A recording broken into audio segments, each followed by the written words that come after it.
Hello. Welcome back to the Really Fucking Brutal podcast.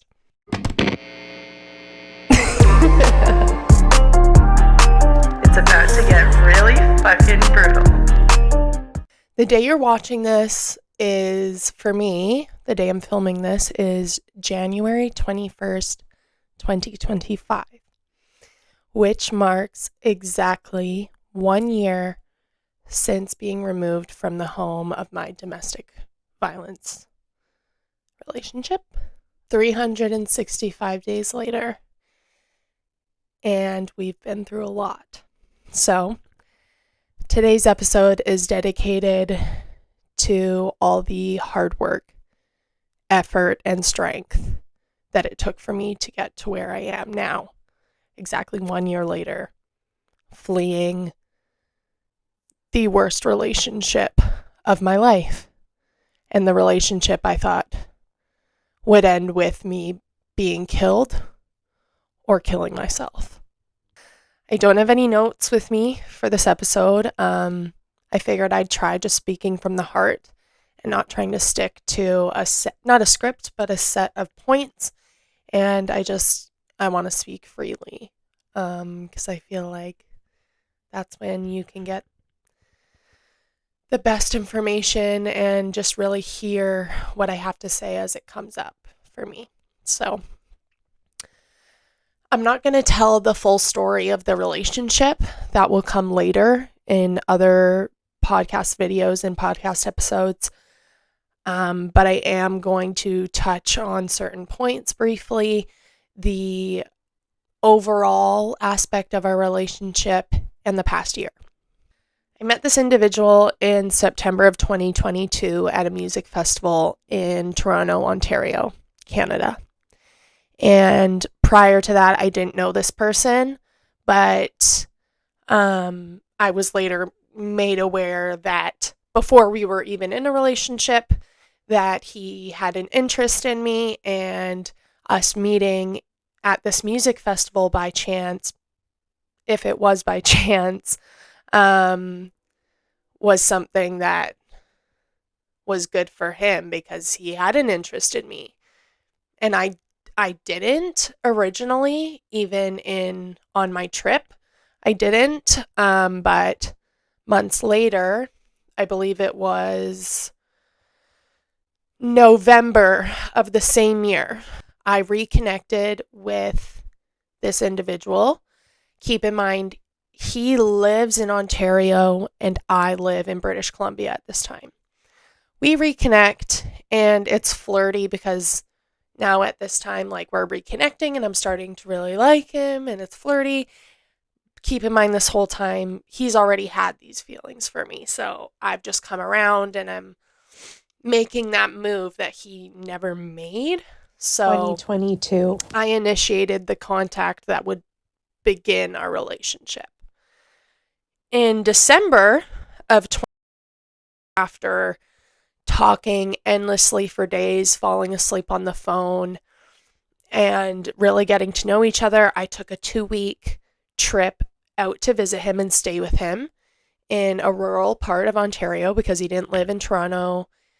He didn't live in London, Ontario, but he lived in a rural part of Ontario, kind of near London, like over an hour from London, Ontario. So it was really in the middle of nowhere. And I flew out there. I paid thousands of dollars to fly out there and spend my time off from my job at the time with him, further developing our relationship. And there were absolutely no red flags on his behalf. His parent, with whom lived upstairs and he lived in the basement suite, was another story. But he at the time had displayed no red flags on a relationship level. So our relationship was moving extremely fast. Like I said, I took that trip in December after reconnecting in November. And I moved in February of 2023.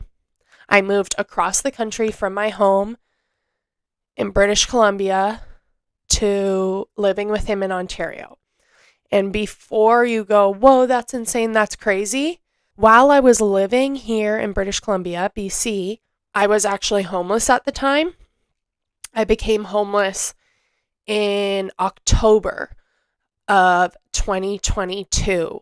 And up until February and moving in with him, I was couch surfing or eventually was given a room by a good friend and her family.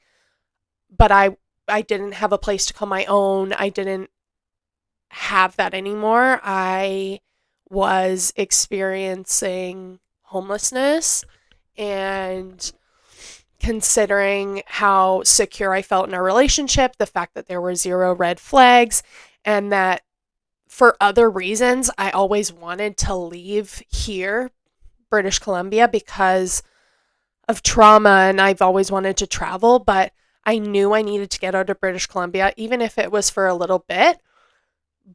But my plan, and we had agreed on me moving in order to pursue furthering our relationship and the idea that our relationship could have been forever.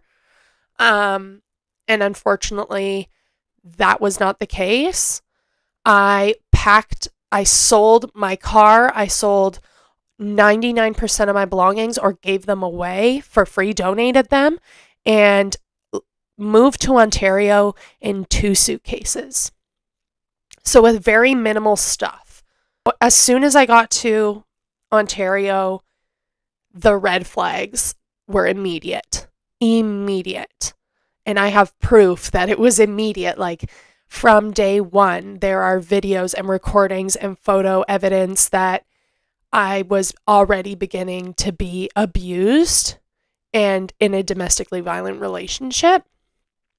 And it's really important to know that I was extremely isolated. When I say I lived in a rural area, I really did. I lived in a village. It was classified as a village of less than 1,000 people. Never mind, there's maybe like 10 people my age, but I don't know any of them. I also lived on 7 acres of private property within that rural area. Extremely isolated. Nobody around. Nobody to hear me scream, and nobody to call or ask for help. And for the majority of my time in Ontario, I also wasn't working, so I didn't have a way to make connections that way. Partly because most of the time I lived in this rural area and work was not necessarily always accessible. And there were also times when I was in Ontario and I was homeless and I wasn't working and I couldn't get work. So, like, I was really faced with almost every single battle during my less than 365 days living in Ontario. And that almost year wrecked me as an individual. Like I said, I was convinced that there was no way out.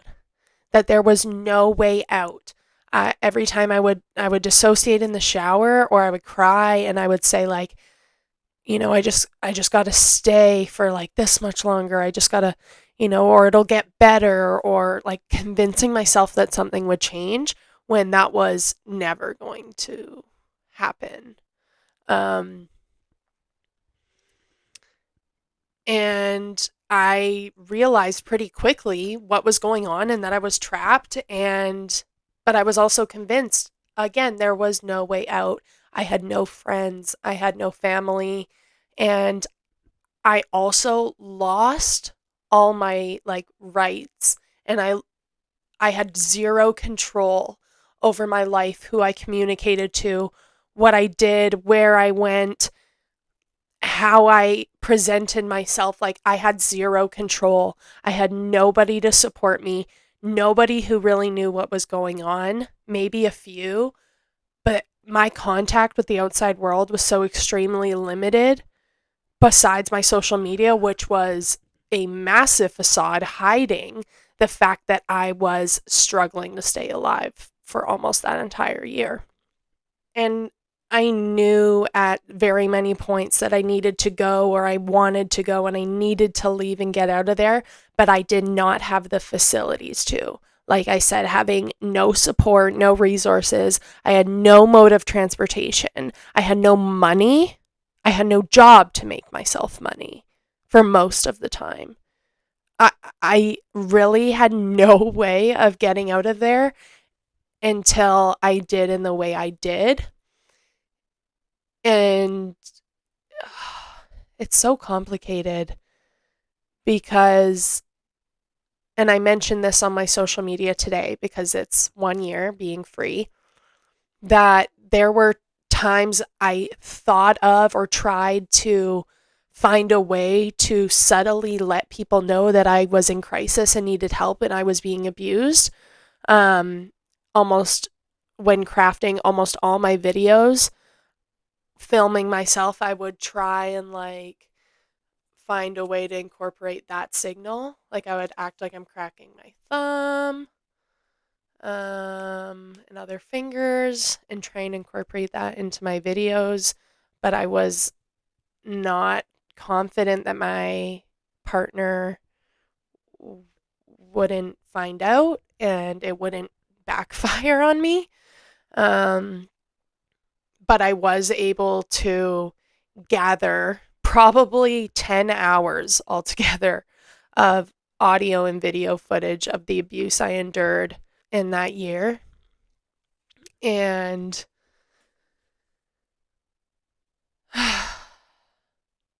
that partially like protected me in a way and confirmed even now like that did happen to me and gives me not clarity, like it gives me reassurance that like I'm not crazy and I didn't make that up and I'm not what I I didn't deserve it or I'm not what he says I was. And that was very important in my healing process. I guess what I can talk about in this episode without going too much into the relationship and just giving you a whole story time. I can talk about and give a story time on the day and night that happened 1 year ago today. We were going to a wedding, the very first wedding I had ever been to in my life. And I am an extremely socially anxious person. I am on the autism spectrum, and social interaction, big crowds, eyes on me, like all that stuff will have me shut down. And at this wedding, that is what happened. Complete breakdown, upset, and oh, like I didn't burden anybody else with that. I left. I went and sat in the car that him and his father and I had driven 2.5 hours to attend this wedding until it was time to go. There were a couple hours in between, and I obviously was so upset. My makeup was all over my face. Um, I needed tissues. I needed makeup remover. I needed a bathroom. And I was not able to walk back into the wedding venue and have everybody see me like that. And so it had been communicated that I would drive 2 minutes down the road to a Tim Hortons where I also had Wi-Fi so that he could communicate with me because it was January in Ontario, so it was like negative something, at least negative 10 degrees, and I'm in a dress at a wedding in a car that I'm not going to leave the engine on with. So I drove 2 minutes down the road to the Tim Hortons where I had Wi-Fi, a washroom, and next door I also bought makeup remover and tissues to clean myself up. When they were done, they were ready to go. I drove back 2 minutes and picked him up. And not that it wasn't already bad before when my mental breakdown began and I got really upset and overwhelmed and overstimulated. He was already angry, frustrated, and treating me poorly But when I came back, it was like a switch had flipped and things were not making too much sense already. Um, I pull up after getting a lot of texts and calls berating me and insulting me. And as soon as I pull up, he's like running towards the car, screaming and swearing and throwing his hands up at me, slams the side of the truck as I pull up.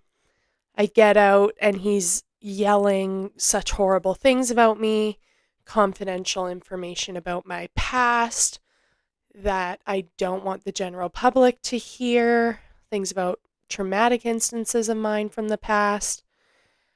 He brings up a friend of his who had unfortunately passed due to suicide years before I met him and began blaming me for the reason they had passed.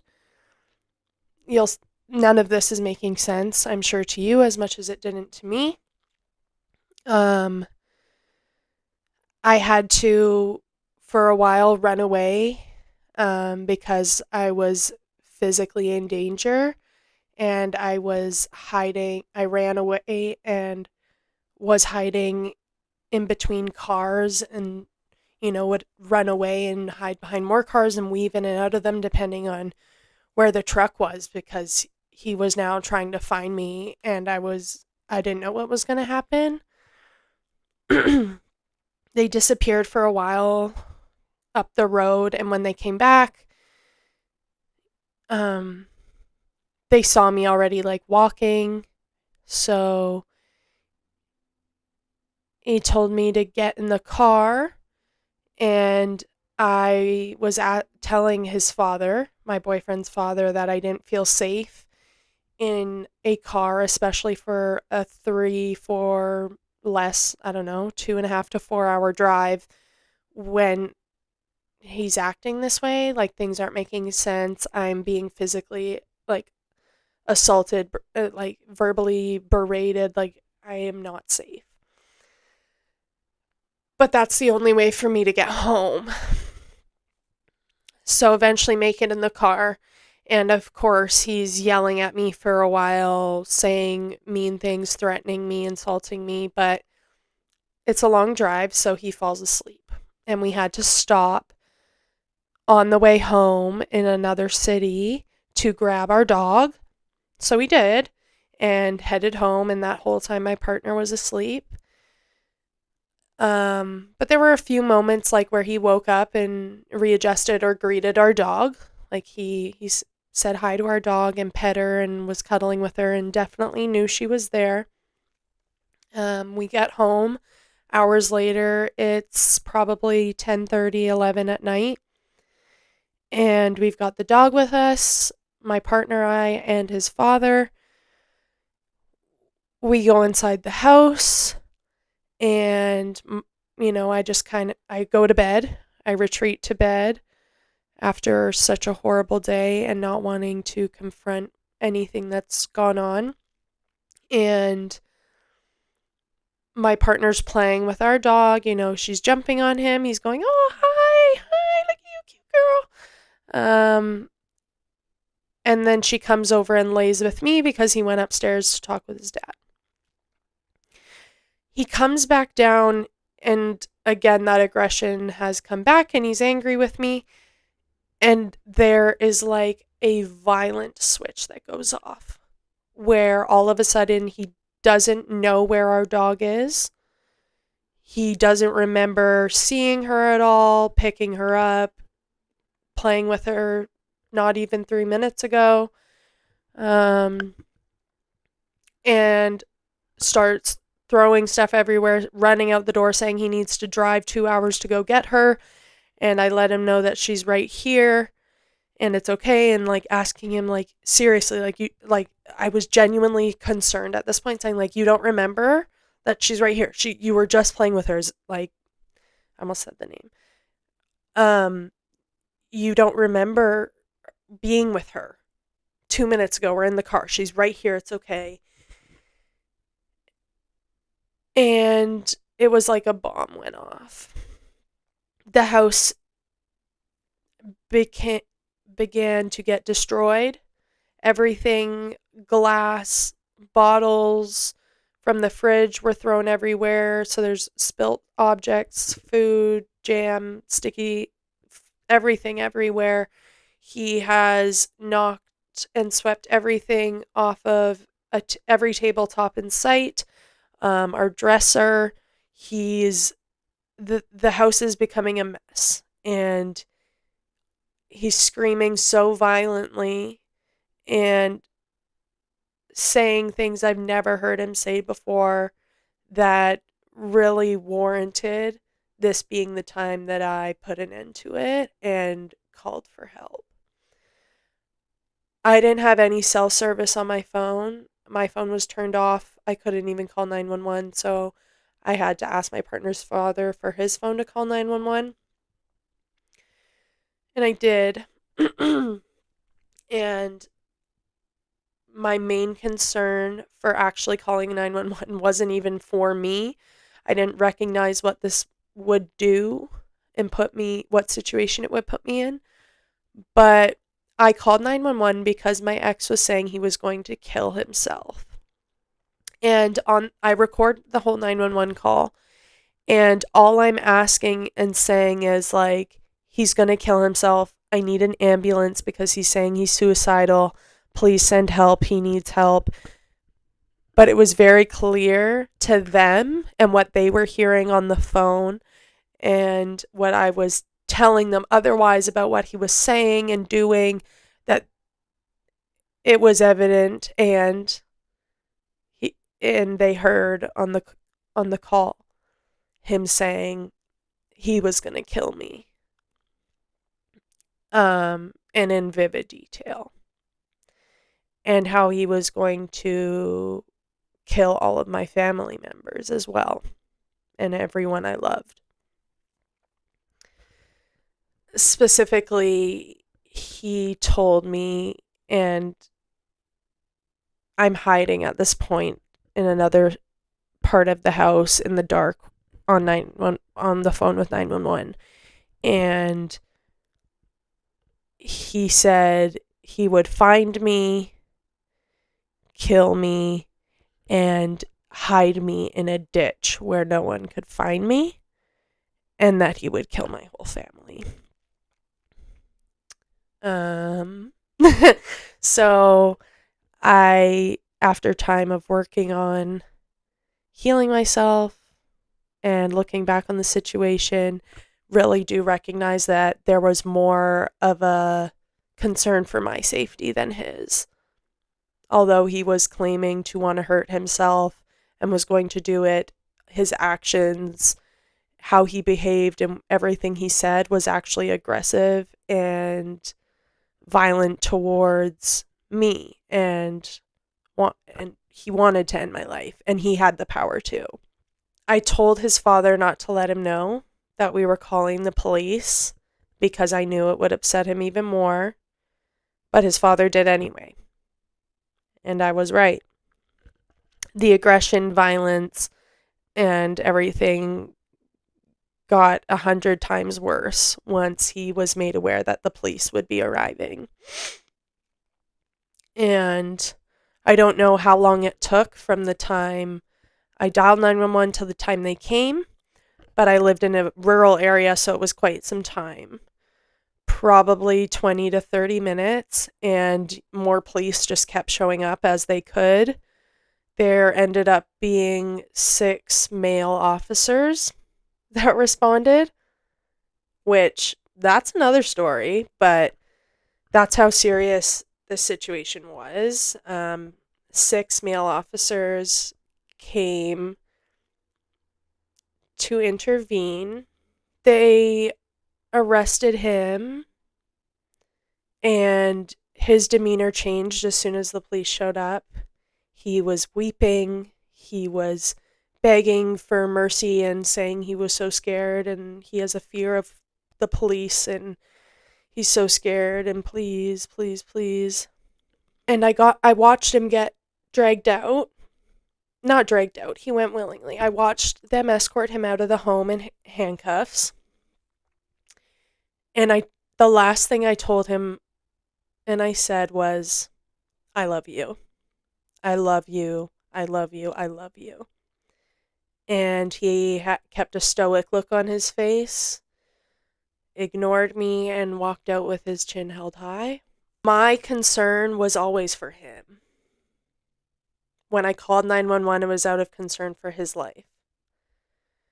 When they dragged him out and they told me that there would need to be charges pressed, I told them, like, I asked them, is that really necessary? Like, is there any way he cannot get charged, anyway? And that's when I had probably a 6'5" tall, muscular officer look me in my eyes and say, this is domestic violence.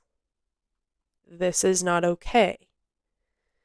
And when you report domestic violence and there's evidence present that either the officer's witness or a dispatcher on the line can hear, there's no way to not have charges pressed, because now the officers, why am I getting emotional, have a legal obligation to make sure that you will be safe from here on out, and that you will never be put in this situation again by that person.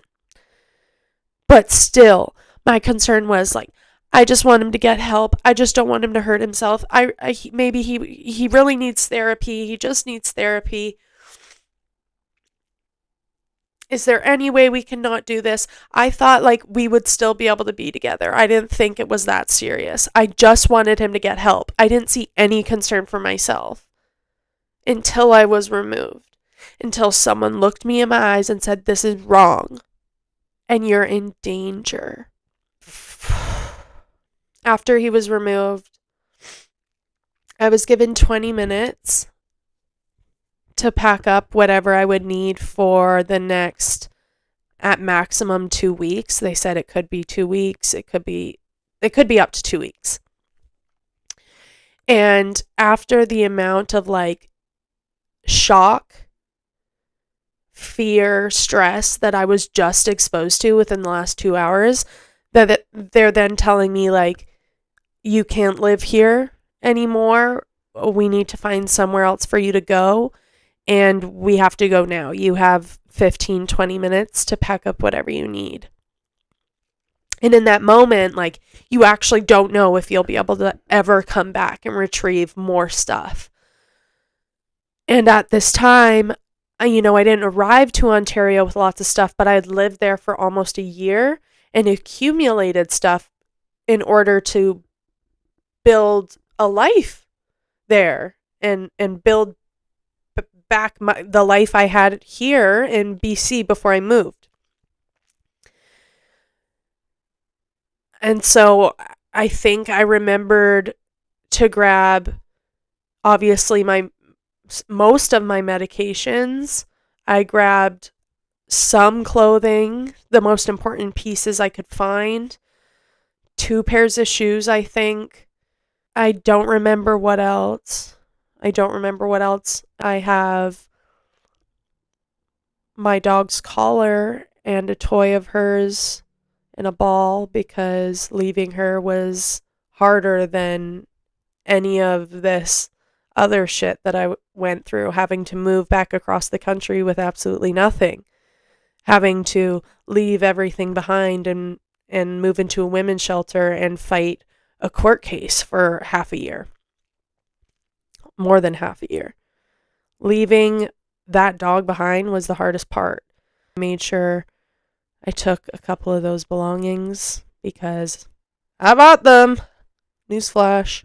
That evening, I was taken to the nearest policing detachment, which was about 45 minutes away, and had to give multiple of the exact same statement to different officers up until 3 a.m. And this is the first time I'm candidly saying this and outright, but during these types of investigations where domestic violence is present or there's any sort of intimate partner issue, they'll ask you if you were ever sexually assaulted.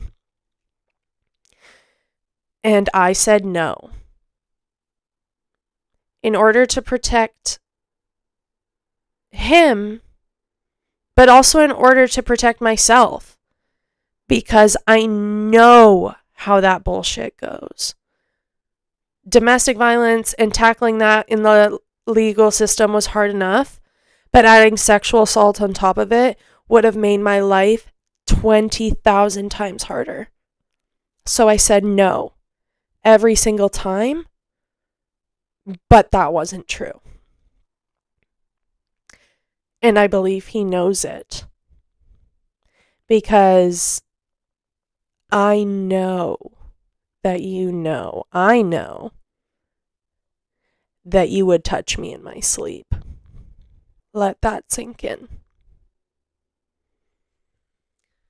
After giving multiple statements and protecting him, still, I was placed in a women's homeless shelter for victims and survivors of domestic violence. And I spent roughly 5 days there before I was flown back home generously by the resources provided at the shelter. So I was safe and with people who could support me in my healing journey, aka my grandparents and closest friends.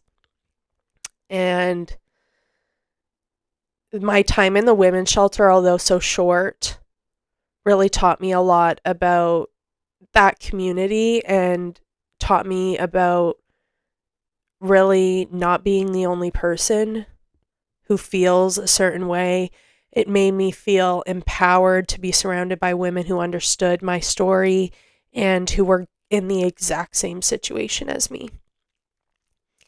And for safety and security purposes, I can't talk much about the shelter, but I can tell you that I was in the best possible case scenario and best possible place for that time and for that reason, being in this shelter.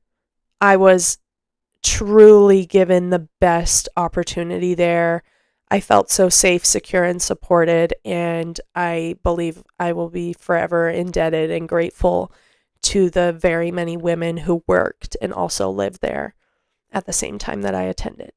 Then I was flown home on an early morning, driven almost 5 hours to Toronto at 3 a.m.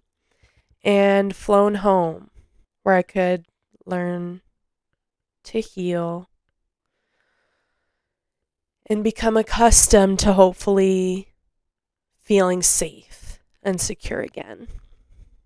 And I did. I'm happy. I'm doing so much better. I'm safe. I've recognized my worth. I've come to terms with what happened. Doesn't mean I'm over it, but I've come, and doesn't bother me, but I've come to terms with what happened to me.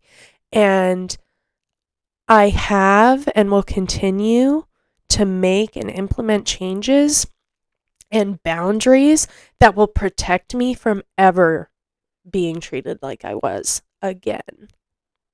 I will not settle for false hope, a future, and someone who genuinely wants me dead. I will not. I will not. So 365 days later, I'm so proud to be sharing my story. I'm so proud to be alive. And I'm so proud I'm able to speak about these topics and hopefully reach someone who is at a critical point in their life where they may need to hear this. You're not alone. The bad times are not forever. Nothing is permanent. You can grow. You can get out. You can experience real, authentic, true love. It will happen for you. It can happen for you. And you're going to be okay. I'm okay. I made it out. I made it out. And that is probably the biggest accomplishment of my life. So today I'm celebrating being reborn, a new life full of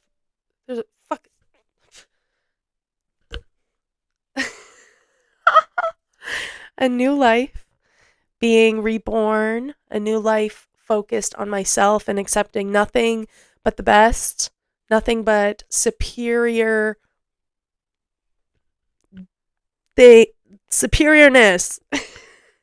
Okay? Believing in yourself, putting yourself first, and recognizing your self-worth. That's what I'm celebrating today, because I have accomplished more than I ever thought I would in the last year. I wasn't even sure I'd be alive last year. Looking at now, today.